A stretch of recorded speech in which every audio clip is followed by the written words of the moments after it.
quand on vient à l'église, mes amis, qu'il faut qu'on commence à louer, la raison pour laquelle nous chantons, c'est pour vous faire voyager dans vos souvenirs. Et que chaque mot que l'on dit et le ton avec lequel on le dit vous pousse à méditer, à contempler à l'aide de votre imagination les œuvres de Dieu. Parce que ici, toutes les œuvres ne sont pas dans cette pièce. Donc, j'ai dit non, c'est pas grave, je vais le faire. Je suis un homme. J'ai acheté, j'ai pris même la garantie au cas où ça s'abîmait pour que je puisse aller vite ramener ça. Je viens le jour de son anniversaire et tout. Matin, j'ai laissé un petit cadeau, petite boîte là-bas. Et puis elle est venue, elle a vu le cadeau, elle a dit, oh chérie, merci beaucoup pour le cadeau. Et tout. Elle a regardé, elle est partie. Et je suis parti au boulot, comme toujours. Et puis, après, pendant un moment donné, la journée, elle m'appelle. Elle me dit, chérie, ne me dis pas que c'est que tu m'avais donné là, c'est... Moi, je dis oui. Hey, chérie, merci beaucoup. J'ai dit, tu avais dit merci, non? Quand je suis rentré le soir, il y avait une autre dimension de merci pour la même chose. Est-ce que vous m'entendez? Il y a des dimensions de merci pour la même chose. Tout dépend de la contemplation. Elle a regardé ça de près, elle a testé ça, elle a dit, oh, mais oh, Netsnini, je ne veux pas dire, après ça va être sur Facebook, pardon, non, ces trucs-là, c'est devenu, non, franchement, pardon. Un gros titre, pasteur Atom, ça veut donner les cadeaux,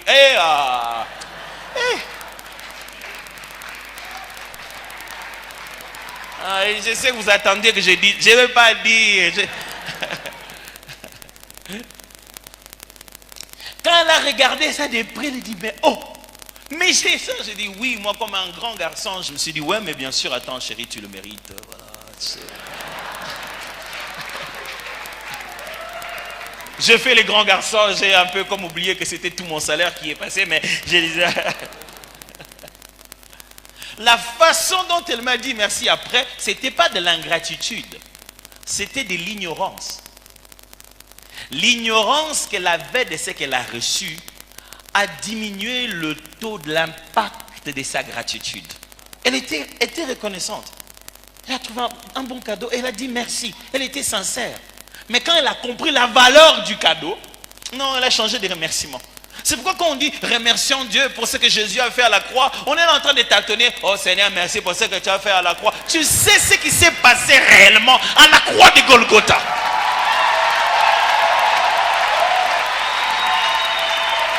Lorsque tu contempleras mieux, tu n'attendras pas la musique pour danser. Tu auras des raisons à l'intérieur.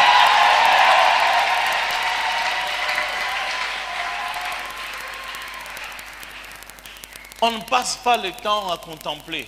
On passe notre temps à regarder l'église. Qu'est-ce que tu veux voir encore? Là-bas, on a dit, je n'aime point le monde, ni les choses du monde. Là-bas, on a dit, je n'aime point le monde, ni les choses du monde. Aumônerie universitaire protestante, Pépé Inilou, thème de l'année 2025. Tu vois ça tous les jours. Et tu connais tous les musiciens de l'église et les sœurs qui sont là. Quand on dit on veut prier, pourquoi tu nous regardes encore nous? Est-ce que tu n'es pas censé chercher dans ta mémoire? Écoutez-moi, ce n'est pas parce que la prière est en esprit qu'elle n'est pas intellectuelle.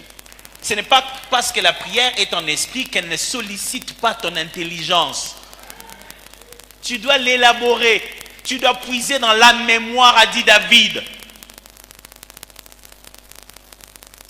Contemple. Mon frère, reste un moment, contemple tes parents. Et tu rendras grâce à Dieu autrement pour eux. Reste un moment, contemple ta femme et tu béniras Dieu de la voir. Reste un moment, contemple ton mari, tu prieras différent. Reste un moment, contemple des enfants. Tu sais, moi, il y a des jours, je regarde mes enfants, je dis, wow. C'est-à-dire que moi, Nangaba, Oyo, comme papa, comment je peux fabriquer des êtres?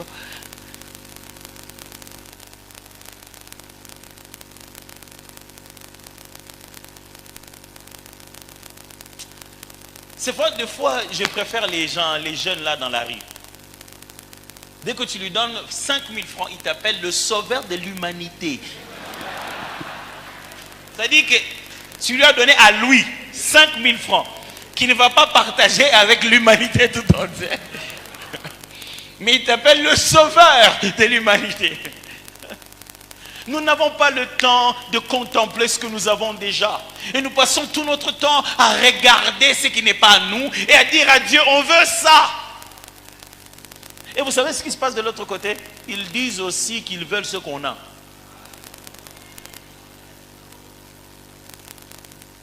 Est-ce que tu prends le temps de contempler ce que Dieu a fait pour toi?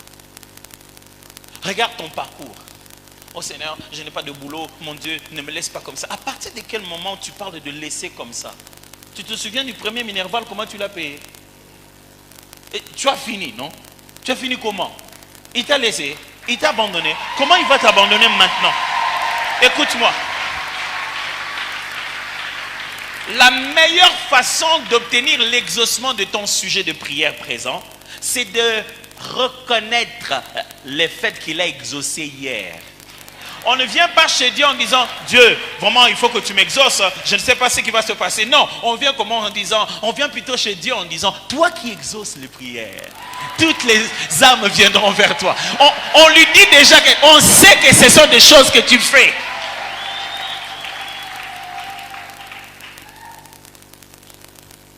Moi j'ai eu premier enfant, deuxième enfant, quand on a eu 3 enfants, je me souviendrai toujours de ce jour-là. On m'a dit que les enfants ont été chassés de l'école, on n'a pas eu l'argent de Minerval. Je suis allé les chercher, je les ai amenés à l'église. J'ai dit à ma femme, je vais essayer un peu de les occuper. Je ne l'ai pas dit qu'on les a chassés à l'école, je ne l'ai pas fait comprendre le concept. On est venu, j'ai mis l'un qui voulait jouer à la batterie, l'autre, et puis c'est là que je me suis rendu compte qu'on n'a pas la même notion du temps. Après 5 minutes, ils m'ont dit, papa, on a fini, on est fatigué. Je vais tenir jusqu'à 13 heures. Vous avez déjà 5 minutes là. Vous avez fait que 5 minutes. Je dis, on est fatigué. J'ai dit, je vais faire quoi avec eux dans les 5 minutes? Dans les restes des temps ici jusqu'à ce que l'heure de l'école finisse. Et puis j'ai dit, mais notre papa, il nous a 13. Comment il a payé les Minerval de chacun d'entre nous? Qu'est-ce qu'il faisait? Mon père me disait toujours, ne me demande pas l'argent de Minerval le matin avant de sortir. Moi, je ne comprenais pas le sens. J'ai dit, si tu l'avais le soir, quand je le demande le matin, qu'est-ce que tu fais la nuit? Il me disait, ne me demande pas l'argent Minerval le matin. Pas le matin, dites-moi ça le soir. J'ai dit, bon, le soir, il va quelque part. Depuis que je suis devenu papa, ne me demande pas les Minerval le matin. Demande-moi le soir. Parce que je vais passer toute la nuit à tourner ça en boucle, avoir les plans A, les plans B, les plans C. Le matin, je sors quand même avec un projet clair. Si le matin, pendant que j'avais déjà imaginé par où aller, toi tu m'ajoutes encore quelque chose, c'est énerve. Mais c'est quand je suis devenu père que j'ai compris certaines choses. Mes frères et sœurs, prenez le temps de contempler. Regardez votre maman. Elle n'est peut-être pas la plus belle au monde, mais c'est elle qui a produit la belle fille que tu es.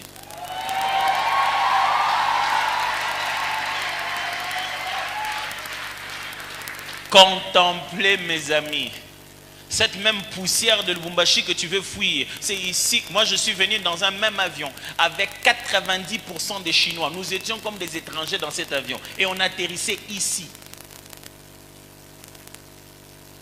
Cette même terre de Lubumbashi, des poussières que tu veux fuir, les gens déplacent des familles de la Chine de Bruce Lee.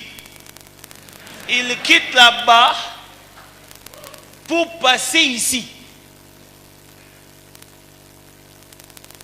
On ne sait pas contempler les choses que Dieu nous donne. C'est la contemplation qui alimente les actions de grâce. Les actions de grâce, c'est le fait d'exprimer la gratitude en parole et en acte. La gratitude, ce n'est pas juste dire merci. La gratitude, c'est aussi l'attitude qui vient avec. Parce qu'il y a merci et merci. Il y a un merci vide. D'ailleurs, au Congo, on a 3 merci. Le premier merci, c'est merci. Merci. Bon, merci, non, merci. Tu vois, merci seulement. Le premier merci, ce n'est pas un merci, c'est-à-dire, tu verras. Le deuxième merci, c'est merci quand même. J'ai jamais compris comment on mélange les deux mots. Il prend et dit, ah, merci quand même. Remets ça, remets ça. Comment ça, merci quand même? Le troisième, c'est, j'ai dit merci, non? Mais merci, non? Il dit, pourquoi tu insistes? J'ai déjà dit merci. Les actions de grâce, ce n'est pas juste dire merci. C'est l'attitude qui vient avec. Avez-vous déjà regardé quelqu'un vous dire merci et vous avez l'impression qu'en fait il se moque de vous dans sa façon de dire merci? Il dit merci mais il se moque de vous en fait. Il dit ah merci hein, bon merci, merci hein, bon, quoi dire encore merci seulement, une façon de dire c'est n'importe quoi tu me donnes là, hein? Mais bon merci hein. Mais il y a des gens qui ne savent pas dire merci parce que des fois, merci n'arrive pas à sortir. Ce sont les larmes qui sortent à la place. La gratitude, ce n'est pas quand les mots sortent, mais c'est quand l'expression est là.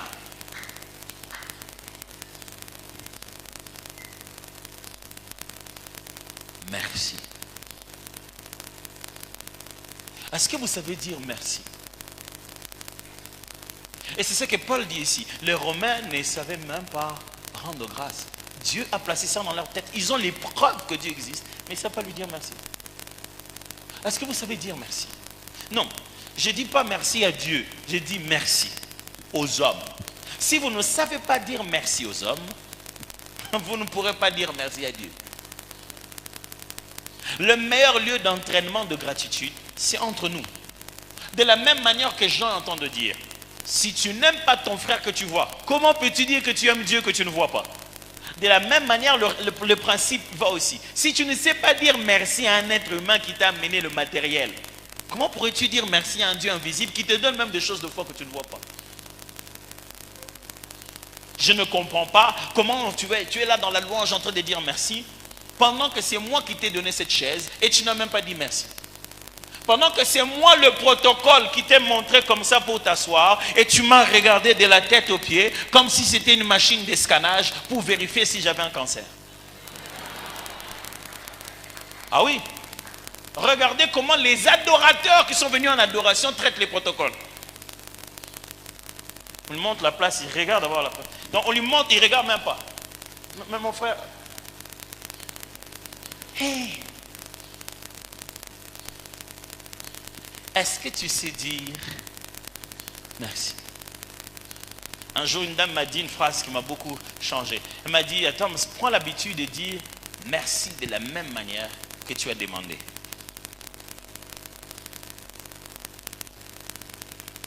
Quand on demande, on vous entend crier ici, oh Père mon Dieu! Quand c'est le jour de dire merci, non, je peux faire la discrétion. Ah, tu n'es pas discret quand on te voit te promener par terre ici, tu n'es pas discret. Non, vous savez, il y a des choses qu'il ne faut pas dire. On t'a entendu dire que tu en avais marre, tu ne te maries pas. Maintenant que tu es fiancé, tu es passé en mode discrétion. Donc on doit attendre de te voir avec la grossesse. C'est alors qu'on saura que tu t'es marié quelque part dans l'histoire. Est-ce que vous savez dire merci? Merci pour des petites choses. Merci pour vos parents. Dieu, je te dis merci pour mes parents. Alors n'allez pas à Dieu, allez d'abord aux parents eux-mêmes. Papa, merci. Je me souviens quand papa Alain nous apprenait ces choses. Il nous a donné même l'ordre de le faire, de dire merci, d'appeler les parents, de dire merci.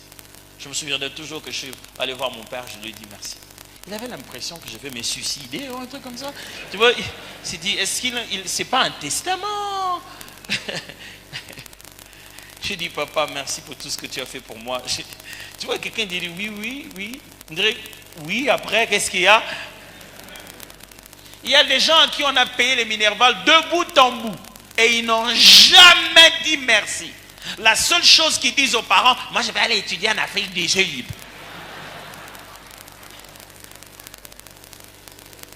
Pourquoi je vais leur dire merci? C'est leur devoir, non?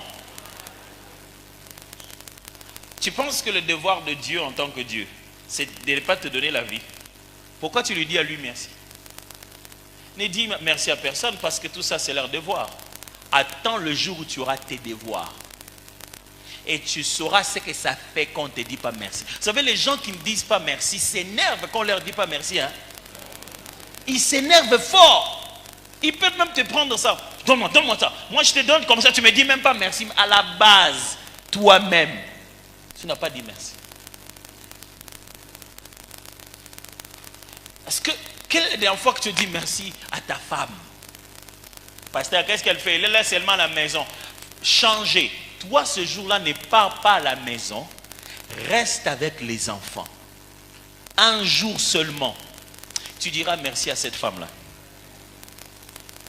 Moi, des fois, on va comme ça dans un supermarché ou dans une boutique avec les enfants et ma femme. Elle est à l'aise. Elle gère ses histoires normales. Moi, je n'arrive pas. Parce que quand Roland court là-bas, Roland, tu vas te perdre. Donc, je les suis partout, j'ai mal à la tête. Mais elle est calme, elle fait ses histoires. Je dis, chérie, tu sais pas où se trouvent les enfants? Elle dit, oui, ils sont là. Roland, elle arrive, je dis,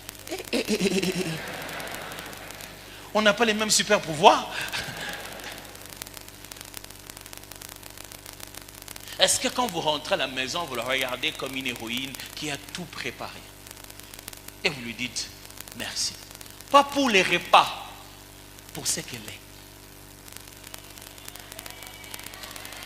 Juste ça. De fait qu'elle a couvert tous les restes. Et puis vous allez là-bas, vous dites, bah, mina choka sana, il est bah, toto, m'a dérangé sana mingue, ah. J'y étais presque. J'y étais presque, non? À peu près déjà, non? Il restait juste deux choses. Comment elle s'occupe de tous les restes pour toi? Et tu ne sais pas dire merci. Mais avec un grand sourire, tu dis merci à cette jeune fille qui t'a servi au resto avec l'argent que tu as payé pendant que c'est son travail. Oh, merci beaucoup, hein? Ben, vraiment, merci beaucoup. Elle n'a même pas préparé ça.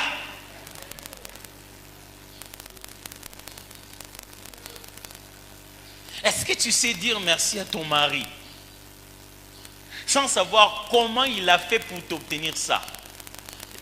Au lieu que quand il t'a fait un cadeau, tu lui demandes, tu as acheté ça où? Ah! Les mamans, si vous ne saviez pas cette question-là, il ne faut plus jamais nous la poser. Quand une femme te pose la question, tu as acheté ça où? La prochaine chose, c'est de te dire, non, mais à quoi ça passait moins cher? Moi, j'ai acheté, prends ce que j'ai acheté. Oh non, mais à quoi ça passait moins cher? Tu aurais pu acheter ça moins. Je n'étais pas acheté ça pour chercher les moins chers. J'étais acheté les plus chers pour montrer combien tu es cher. C'est pourquoi on ne te fait plus de cadeaux. Parce que devant un cadeau, toi tu commences le calcul. Et tu n'as même pas eu le temps de dire merci. Tu ne sais pas combien de mal de dos il s'est tapé pour pouvoir t'acheter ça. Merci.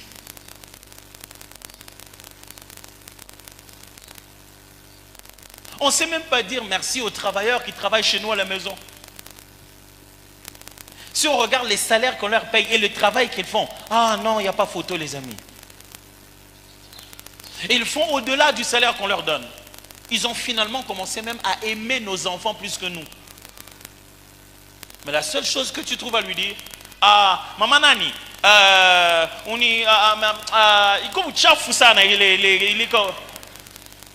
tout. Tu te dis non, si je lui dis merci, elle va se prendre des airs. Ça, c'est une programmation coloniale qui avait pour but à ne jamais encourager en nous les choses positives pour que ne se crée pas un leadership au milieu de nous. Quand 15 personnes sont en train de vous colonner, vous tous 50, 60, 1000, ils doivent trouver un moyen de rester dans votre tête sans avoir besoin d'être physiquement devant vous. Alors ils vous font croire que si tu apprécies quelqu'un, tu vas le rendre orgueilleux. Non, il veut vous dire si tu apprécies quelqu'un, tu vas monter son degré d'influence et de leadership.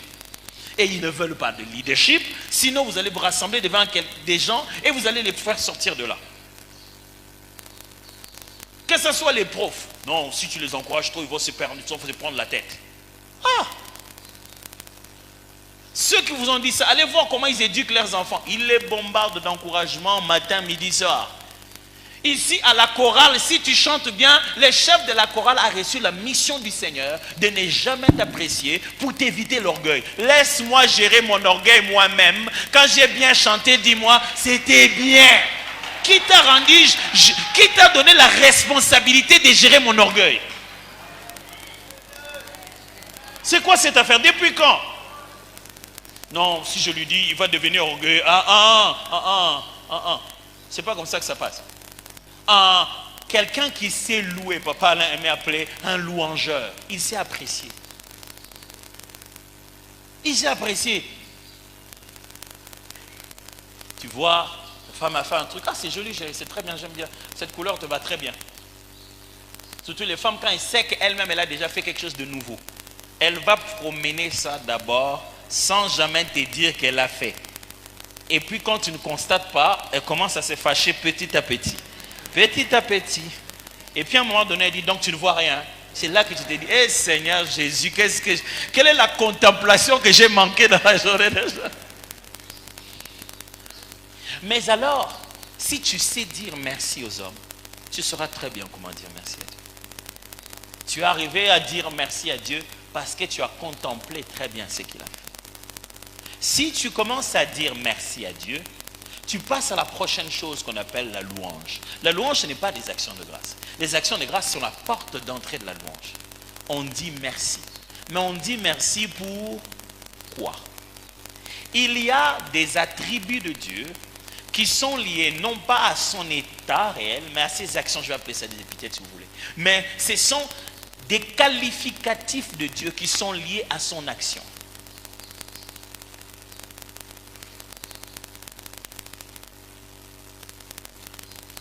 C'est parce qu'il a gagné un match qu'on l'appelle champion. Sans match, il n'y a pas de champion. Quand tu l'appelles champion, on dit que tu lui as fait des éloges. Louer Dieu, c'est lui faire des éloges. Dire des qualificatifs qui sont liés à sa réalisation. C'est-à-dire que si je regardais le ciel et la terre, je dis waouh! Je dis merci Seigneur d'avoir créé le ciel et la terre. Et maintenant je lui fais les éloges. Le Dieu précis dans ses œuvres. Profond dans les détails. Je suis en train de voir en lui ce qui se manifeste qu'à cause de ce qu'il a fait. C'est pour cette raison que puisque chrétiens, païens, nous tous, nous bénéficions de la même nature de l'univers, on peut tous contempler la même chose. C'est pourquoi nous tous, on peut dire merci pour le souffle de vie de la même manière. C'est pourquoi nous tous, on peut aussi louer, dire des choses, des éloges au sujet de Dieu. Mais là, après vient l'adoration.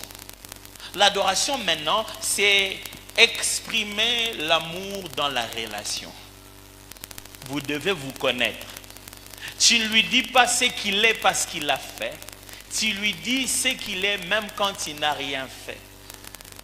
Mon ami n'a pas besoin de faire quoi que ce soit pour être mon ami. Mon ami, c'est mon ami. Est-ce que quelqu'un comprend?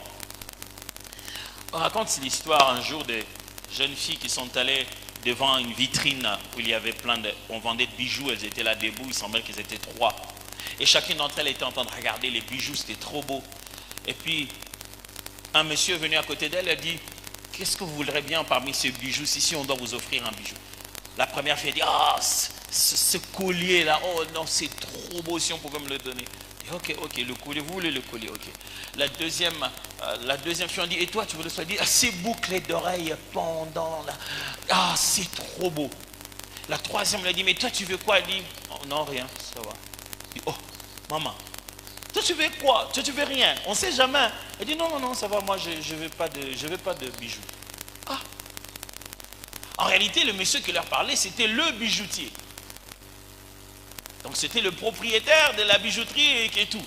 Et dit, madame, vous pouvez rater comme ça seulement, mais vous voulez rien dedans? Il dit, non, moi je ne veux pas de bijoux, je veux le bijoutier. Celui qui a le bijou n'a que ce bijou. Celui qui a le bijoutier a tous les restes de bijoux. C'est pourquoi lorsqu'un adorateur entre dans l'adoration, il ne s'inquiète pas de ce qu'il va manger. Il n'était pas venu pour manger. Il était venu rencontrer celui qui nourrit. Et à un moment donné, l'heure de manger va arriver. Il s'en occupera dans la relation et non pas dans la demande. Ici, on a bâti une relation qui nous a permis de comprendre que celui qui fait l'œuvre, quel est son caractère. Je reprends. Ici, j'ai vu une œuvre qui a été faite. On a fait la sculpture. Belle sculpture Fikine. Je me rends compte qu'il est ingénieux dans les détails, qu'il est précis, qu'il est un bon sculpteur, je lui fais des éloges. Mais après, je le rencontre en tant que personne, je me rends compte qu'il est amusant. Ça n'a rien à voir avec la statue.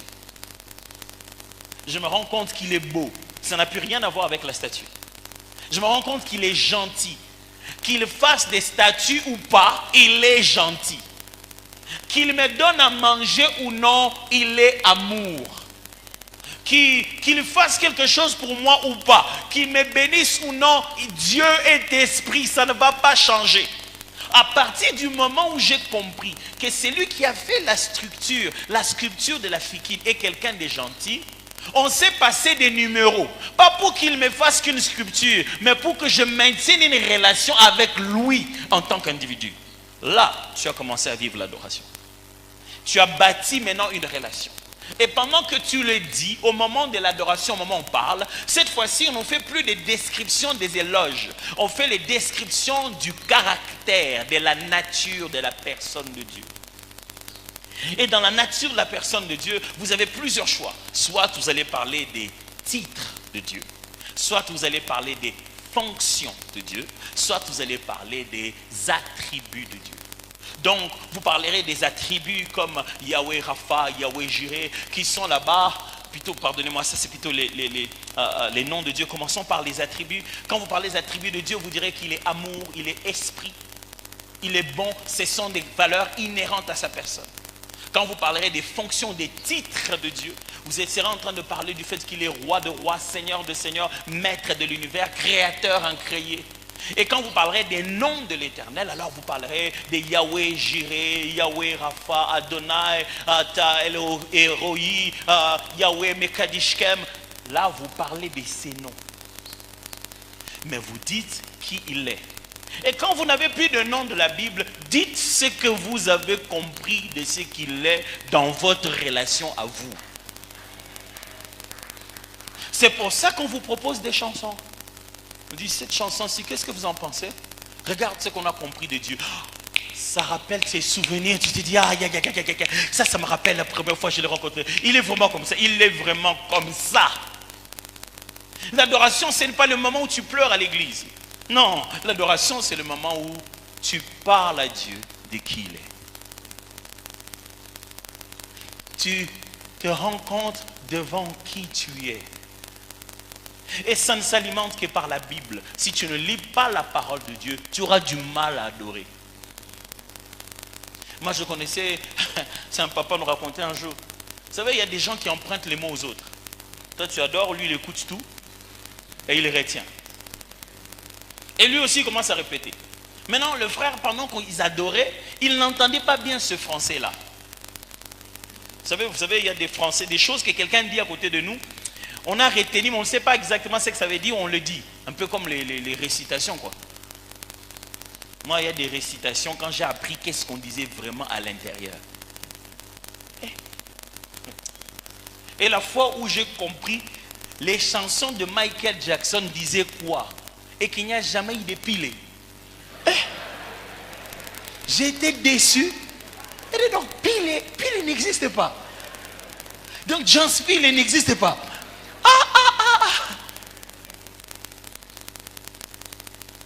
Et ce jour-là, malheureusement, on a demandé aux frères de prier à haute voix. On a juste entendu dire, des nage en âge, Dieu tu es, tu es. Même il y a que je l'ai dit, il y a d'autres qui n'ont même pas compris ce que j'ai dit. Parce qu'en réalité, c'est d'âge en âge. Mais lui, il a dit, des nages en âge, tu es, tu es.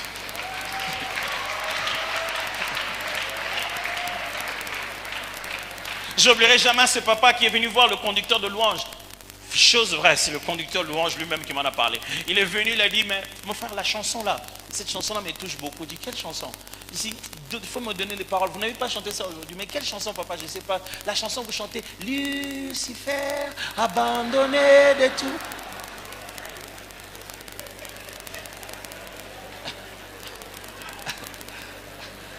Vous imaginez qu'est-ce que lui il chante pendant qu'on prie?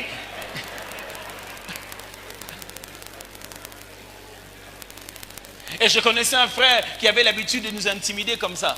Quand c'est l'heure de l'adoration, on dit, est-ce que quelqu'un peut élever la voix pour adorer? Nous tous, on savait que c'est lui. Il avait mémorisé la liste de noms de Dieu qu'il y avait dans les calendriers des CFMC. Donc dès qu'il s'élève comme ça, oh Dieu, je t'adore. Ça commence. Tu es Jéhovah Rapha, Jéhovah Jireh.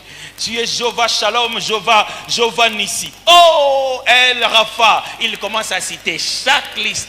L'adoration, ce n'est pas citer la liste.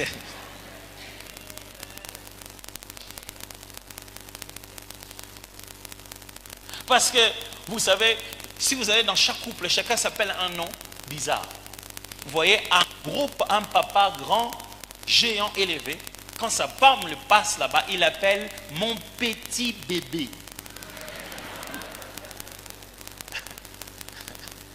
Ah, vous n'avez pas la révélation du petit bébé qu'il est. Non, vous n'avez pas cette relation-là. Quand vous voyez un homme, un intellectuel, un être humain, il passe comme ça, on l'appelle mon petit chou. Un humain qui s'est fait appeler au nom d'un légume. C'est qu'il y a une relation derrière. Quelqu'un aime quand elle passe, on l'appelle ma petite fleur. Et elle est contente qu'on l'appelle du nom d'une plante comme ça. Pourquoi? Ça définit une relation que vous n'avez pas avec lui. Je n'ai pas besoin d'emprunter le nom d'un Dieu quelque part. J'ai besoin de voir comment il s'est révélé à moi. Et je vais bâtir mon propre dictionnaire de ce que je vais dire, de combien bon il est pour moi. Et pour avoir ce langage-là, c'est la parole de Dieu qui te donne ça. Plus tu lis la parole, plus tu as le jargon pour parler le langage avec lui. Et plus tu es rempli de la parole, plus alors l'Esprit de Dieu va prompter en toi les bonnes paroles à dire au bon moment. Au point que toi-même tu dis une chose, tu te dis, wow, est-ce que c'était moi ça? Vous savez, des fois dans l'adoration, tu dis 2, 3, 4 fois, tu te dis, wow, j'ai dit quelque chose de bon, j'ai dit quelque chose de bon là. J'ai dit quelque chose de bon. Je me souviens que quand on avait du temps à prier avec Papa là, on n'entendait presque pas sa voix. Quand on priait, c'était à peine. Il était là en train de prier, mais il priait tellement bas, surtout qu'on priait ensemble. On n'entendait pas sa voix. C'était à peine qu'on l'entendait des fois parler en langue et ça sortait, ça sautait des fois. Oh, tu te dis, ok, donc il est à fond là. Mais vous n'entendez pas ce qu'il dit. Quand il se met maintenant à parler, tu dis, Seigneur, tu vois tout ce que j'ai dit là, oublie, prends ça, ce qu'il dit. Tu vois, normalement, Seigneur, je voulais dire ça, mais je ne savais pas comment dire. Seigneur, prends ces mots à lui, mets ça aussi sur mon compte. Tu as envie de dire, c'est-à-dire qu'il plus il passe, tu dis, même toi, il continue, c'est trop beau. Où est-ce qu'il a eu ça?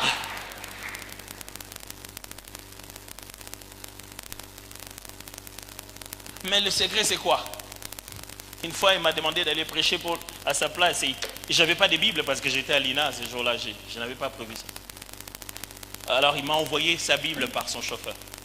Il m'a dit, okay, prends la Bible, comme ça, comme tu ne seras pas rentré à la maison, tu vas directement le prêcher. Et sa Bible, j'ai jamais vu une Bible aussi désordonnée. Sa Bible, on avait assuré, on avait souligné par-ci, par-là. Dans sa Bible, il parlait aux gens de la Bible. Dans un coin, il dit, frère Paul, on dirait que tu n'es pas humble. Il parle avec la Bible carrément. J'ai dit, mais c'est quelle Bible comme ça? Et alors, il m'a dit une phrase, il a dit, lis la Bible comme quelqu'un qui a perdu quelque chose dedans et que tu es en train de chercher. Écoutez-moi, mes frères, ce ne sont pas des cantiques qui nous manquent. C'est la connaissance de la parole qui ne grandit pas. Et maintenant, l'église est habituée à tout ce qui va juste leur faire maman, c'est tout. Dès que tu vas dire la parole, ils vont dire, ah non, cette parole, la musique là n'est pas vraiment, la chanson là ne m'a pas vraiment captivé. Qu'est-ce que tu pensais qu'on essaie de captiver? Parce que nous, on adore en esprit et en vérité. C'est ton esprit qui n'a pas été captivé ou ce sont tes sensations qui n'ont pas été captivées? Si tu ne connais pas l'intimité des gens, ça peut te rendre mal à l'aise. Tu vas dire, ah, bah on peut pas l'exi, même ils ne voient pas que les gens sont là. Et ils sont comme ça, ils sont amoureux.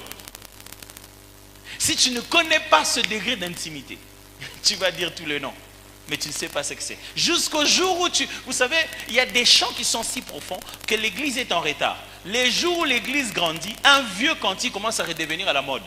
En fait, c'est l'église qui vient d'arriver au niveau de la révélation qui lui a été donnée. On va changer des répertoires. Non, pas cette chanson. Non, pas cette chanson. Ce ne sont pas les répertoires qu'il faut changer. C'est l'assemblée qu'il faut faire grandir. Quand l'assemblée mûrit, elle-même va sélectionner aisément le bon cantique, les cantiques qui nourrissent l'esprit. Alors, contemplation, vous avez compris? Action de grâce, vous avez compris? Louange, vous avez compris? Adoration, vous avez compris? La dernière chose, c'est la consécration, ça sera pour la prochaine fois. Pour l'instant, j'aimerais avoir des questions avant que vous commenciez à partir. Je vais prendre quelques questions ici. Je vais prendre une ou deux questions pour qu'on ait le temps d'adorer quand même. Okay? On a prévu un moment d'adoration. Je vais commencer par les dames. Hier, il n'y en a eu qu'une, donc je préfère commencer par les dames. Ouais? Oui, protocole, venez maman. Ce n'est pas tous les jours que le protocole lève la main. Et au-dessus, il y a quelqu'un? J'ai vu encore une maman qui a levé la main. Vous pouvez venir, madame? Ouais, vous avez la main levée, allez-y. Ouais, c'est elle, oui, elle tourne la tête. Ouais, c'est vous. Venez. On va prendre les dames aujourd'hui, plus. Est-ce qu'on peut nous prendre quelqu'un dehors aussi? Un monsieur, dehors? Allez-y. Allez juste à la question, hein, avant qu'eux tous puissent te dire à la question. Je préfère te prévenir déjà. Merci beaucoup, docteur. Ma question est de savoir, est-ce qu'il y a une adoration parfaite qu'un homme puisse faire? Parce que déjà que vous avez dit que l'adoration vient de Dieu. Alors, la part de l'homme dans cette relation. Alors, j'avais aussi une autre petite question. C'est la prière, adorer en esprit, au fait. Alors, de temps en temps, on pense que c'est adorer en langue. Alors, au milieu de tout ça, l'esprit ne vient pas de nous. Alors, notre part, pour qu'on adore en esprit. Super, merci. Premièrement, l'adoration ne rime pas avec l'idée de la perfection, mais avec l'idée d'être agréable à Dieu. Il ne faut pas regarder l'adoration comme une adoration parfaite, mais plutôt une adoration agréable à Dieu. C'est ça les termes que la Bible dit. Alors l'adoration qui est agréable à Dieu, que vous considérez comme l'adoration parfaite, ce n'est pas nous qui la faisons. Nous la faisons, nous adorons à travers Jésus, qui est l'offrande agréable à Dieu. Hébreu dit, par lui, offrons sans cesse à Dieu nos louanges qui sont les fruits de nos lèvres qui confessent par lui. C'est pour ça qu'on chante, on dit, j'entre dans les saints des saints, j'entre par le sang de l'agneau. Nous adorons, ce n'est pas nous que Dieu agrée, c'est Abel, non pas Abel, le vrai Abel, le sang qui crie plus que celui d'Abel, c'est Christ qui est accepté, c'est lui qui est l'offrande parfaite. Et nous adorons au nom de Jésus, par Jésus-Christ. La part de l'esprit, l'idée d'adorer en esprit suggère d'abord d'adorer avec un esprit régénéré, c'est-à-dire né de nouveau, né d'esprit, c'est-à-dire ton esprit doit être vivant. Il est certes vrai que l'expression aussi adorer en esprit a aussi cette dimension d'adorer en langue. Mais adorer en esprit ne veut pas d'abord dire en langue. Ça veut dire adorer d'abord par son esprit, par la nature intérieure d'un être humain régénéré. Il y a l'aspect d'adorer en esprit qui vient aussi avec le fait d'adorer en langue, mais aussi adorer en esprit, ça veut dire adorer par l'Esprit de Dieu, à l'aide de l'Esprit de Dieu. Selon que l'Esprit de Dieu nous inspire d'adorer. Ça va? Ok, allez-y. Merci. Vous avez dit que Dieu, il a ses noms par lesquels on peut l'adorer. Mais aussi, après, vous avez dit que c'est par rapport aussi à ce que nous avons vécu avec Dieu et qu'on peut avoir une certaine façon de l'appeler. Absolument. Alors, quand par exemple, je donne un exemple, je dis Dieu, tu es soit sapat nanga, comme on a déjà entendu quelqu'un dire Zambe sapat nanga. Ok. Voilà. Alors, quand on dit ça, c'est par rapport à la réalité que j'ai vécue, que peut-être je n'avais pas de chaussures, Dieu a fait quelque chose comme ça et j'ai des chaussures. Et je commence à appeler comme ça dans ma prière, dans mon adoration. J'appelle Dieu comme ça. Alors, cette adoration ou cette appellation est-elle légitime ou il faut seulement que ce soit par ces appellations ou ces noms que Dieu a? Merci. Les noms qui sont révélés dans la Bible, ce n'est pas une liste exhaustive. Donc, c'est comme j'insiste ici, c'est aussi par l'expérience de ce qu'il a. Mais n'oubliez pas que ça doit ressembler au Dieu de la Bible. Ça doit être théologiquement correct. Il s'agit de Dieu. Vous ne créez pas un autre Dieu. Oh, désolé, les offrandes vont commencer. Vous voyez, vous avez commencé à partir du coup, les offrandes ont commencé brusquement. Je vous avais prévenu. Donc je vais prier pour que les offrandes commencent. Désolé. Abba, nous amenons devant toi ce que nous avons apporté pour ta gloire. Que ce soit vraiment pour ta gloire. Nous donnons, dans ces offrandes, nous donnons nous-mêmes aussi pour toi. Au nom de Jésus. Amen. Et je pouvais venir prendre aussi pour moi, s'il vous plaît, ma soeur. Voilà. Alors, elle est partie? Ah ouais, ok, super. Donc je disais, ça doit être théologiquement correct, ça doit décrire le Dieu de la Bible. Je te donne un exemple. Quand tu dis par exemple que voilà, tu as eu un combat spirituel avec quoi que ce soit, avec des féticheurs ou quoi, Dieu a intervenu et tu te mets à appeler Dieu Nganga ya Banganga. C'est intéressant, ça a un lien avec ce que tu veux, ce que tu as compris. Mais après, il faut comprendre le Dieu de la Bible comme il s'est révélé déjà depuis tout le temps dans le temps. Tu viens de le découvrir, maintenant il faudrait que tu découvres ce que ça signifie dans sa nature. Parce que quand tu considères Dieu féticheur, des féticheurs, tu veux en fait juste dire que tu es plus grand que les féticheurs. Mais toi, tu l'as mis dans l'ordre des féticheurs. Or, Dieu ne peut pas être féticheur. C'est-à-dire, c'est contradictoire déjà. En fait, ce que tu veux dire, qui est au-dessus des féticheurs. Le moment où tu le dis brusquement, nganga banganga, il n'y a pas de problème. Mais la connaissance de la parole de Dieu va te montrer que c'est une erreur. Ce n'est pas comme ça que ça se présente. Alors, c'est pour cette raison que c'est dangereux 10 fois si tu te mets à dire tes expériences liées à ton ignorance en public pour le communiquer à toute l'église. Ça va? Ouais. Bonsoir, pasteur. Je voulais savoir si l'adoration était seulement l'adoration en esprit. Si on pouvait adorer par notre esprit d'humain ou il fallait seulement connaître les Saint-Esprit pour adorer. Merci beaucoup.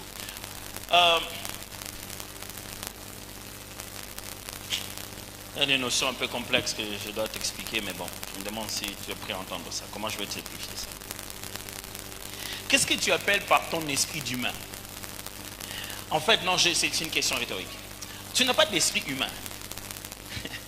Des fois, on a l'impression que l'homme a fabriqué son propre esprit. Ce que tu as, c'est le souffle de Dieu. L'esprit que l'homme a est de la nature divine. C'est Dieu qui l'a fait. Ce que tu appelles ton esprit là, ce n'est pas ton esprit à ta manière, que Dieu ne connaît pas. Non. Ton esprit là, c'est l'esprit que Dieu a donné à souffler à l'intérieur de toi.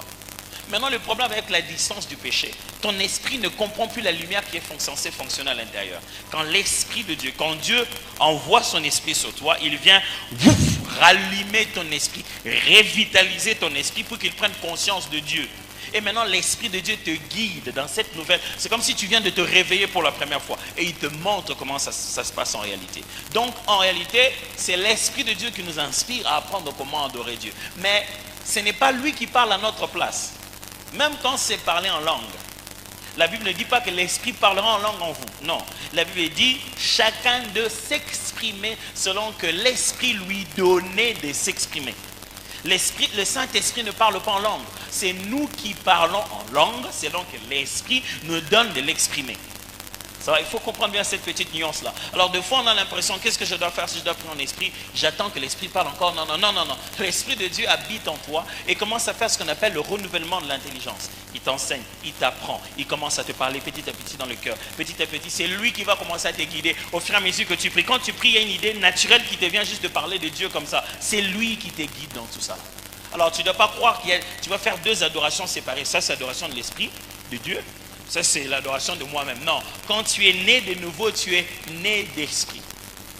C'est l'Esprit de l'Éternel qui t'a illuminé, qui t'a éclairé de l'intérieur. Et c'est lui qui place petit à petit à l'intérieur de toi une clarté de la connaissance de Dieu.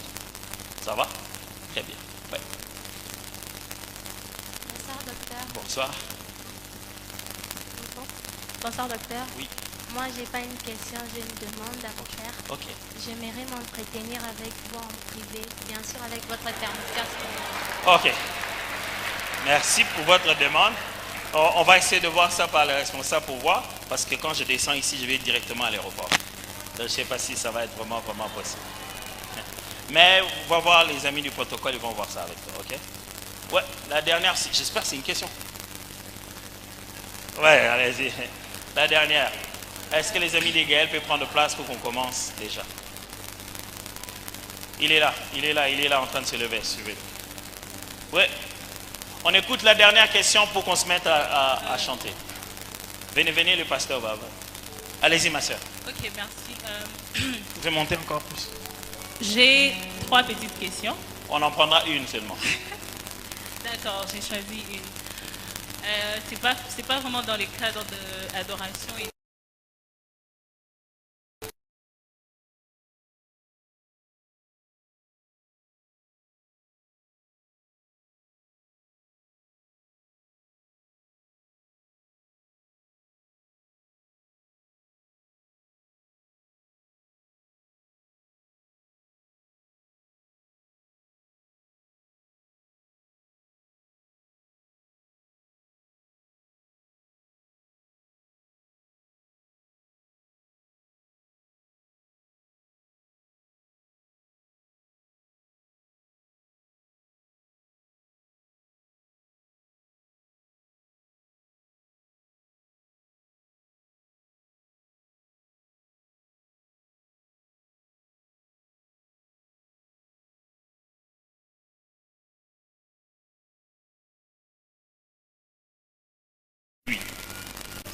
Il n'y en a pas déjà un. Et le but, ça ne veut pas dire d'exprimer une représentation de lui. Ça ne veut pas dire ça. Quand on dessine, on dit ça, j'ai dessiné un lion, et c'est ça le lion de la tribu de Juda. On n'a pas fait une représentation taillée de Dieu. Non, ce n'est pas la même chose. On a matérialisé l'imagination qui a été créée. Vous savez d'où vient le lion de la tribu de Juda? Le lion de la tribu de Juda vient du fait que Jacob avait béni la tribu de Juda en disant que Juda, tu es comme un lion. Et à partir de ce moment, l'image du lion est devenue le symbole du fagneau, donc le drapeau de la tribu de Juda. Depuis la Bible, l'image du lion, avant même l'arrivée de Christ, était déjà illustrée sur cet endroit-là. L'image taillée ici que Dieu, les seigneurs refusent, c'est qu'à l'époque, le peuple, leur Dieu, c'était une statue, quelque chose de physique, c'est vers là qu'on venait se prosterner. Pas le fait d'illustrer, n'oublie pas, le Dieu qui a refusé des images taillées a ordonné à Moïse de sculpter des séraphins, des anges qui ont, c'est pas des anges, les séraphins c'est une autre, qui couvrent avec leurs ailes la coffre, comment on appelle, l'arche de l'alliance. Et c'est lui encore qui leur donne plein d'instructions sur comment il faut faire comme des dessins dans le tabernacle. Alors c'est pour sculpter en vue d'adorer. Ça va? C'était clair. Ok. Alors, j'aimerais savoir si le service des offrandes est terminé ou pas. Je suis sûr qu'il y a tout plein de questions. Mais comme on vous a dit, à partir du 15 septembre, n'est-ce pas? À partir du 15 septembre, nous reprenons les activités. C'est dans ces activités-là que vous trouverez les cours, dans leur format court. Vous suivrez ça avec moi si vous vous inscrivez. On les ira vraiment dans les formats courts, petit à petit, syllabus à l'appui. Il y a plus de temps que vous trouverez d'explications et des versets bibliques. Chaque fois, je ne vous en donne qu'un seul ici. Et c'est dans ce format-là. À partir du 15 septembre, les informations vont passer sur les réseaux sociaux, partagez avec les amis, découvrez où se trouvent les sièges, comment on s'inscrit, comment on commence à apprendre ces choses-là. Et comme je vous ai dit, il y a plusieurs niveaux. Il y a vraiment plusieurs niveaux. Vous commencerez avec Gilgal, Juda, ainsi de suite. Vous irez un peu plus loin. Alors pour l'instant, on voudrait quand même, avec les amis de Gaël qui sont ici présents, juste un petit moment d'adoration. J'ai tout fait pour qu'on garde le temps encore.